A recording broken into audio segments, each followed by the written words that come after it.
All right, going gluten-free isn't a choice for some people, like those with celiac disease or gluten sensitivity. So what are the treatments? How can you be tested for those conditions? And joining me right now to help us understand is Dr. Robert Cantor from United Healthcare.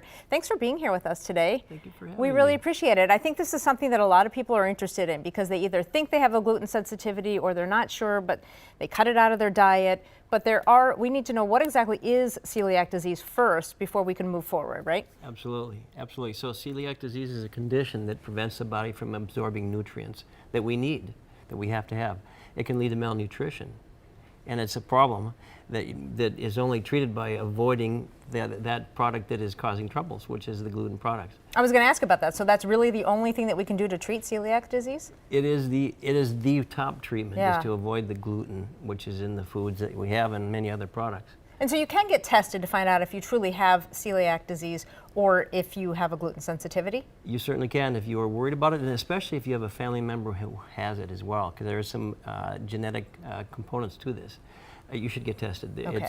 If somebody in the family has it, you should be screened for it. Yeah. So let's talk about you have some products here. Then these are some things some snacks that we're talking about. There are snacks and a variety of different products that you can get that do not have gluten in them. And there are just amazing products these days, more now than ever before. Absolutely. You can even find cakes and treats and pastries. Absolutely. When we talk about that, when we talk about the snacks and other things, remember that the snacks are snacks. They tend to be full of fats and sugars to make them taste good.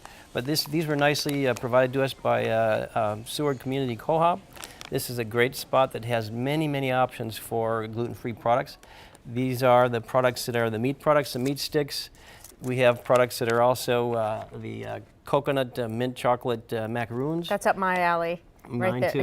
Mine too. One of my Actually, favorites. I'll do the meat sticks too. I could probably do a gluten-free diet without a problem. And we have pancake and waffle mixes, but there are many of these that what they have is substitutes. Instead of having gluten, flours, anything that has wheat, barley, and rice, you have to avoid those. Yeah. So there's lots of products. You've got the coconut flours, rice flours. You got the garbanzo beans flours. You got coconut flours. Options to produce products like this that are gluten-free. How many people are affected by this? Many of them. Yeah. I don't have a figure exactly, but there's many people that have this. There's many people that have celiac disease as well as gluten sensitivity. Right. So there's a difference between the two. Yep. Gluten causes problems for the celiac because it hurts their small intestine by this body's reaction, antibodies, the autoantibodies. The gluten sensitivity is not the same small intestine damage. All right. Thank you so much. This is such interesting information. We'll have more of it for you on our website at care11.com. We'll be right back.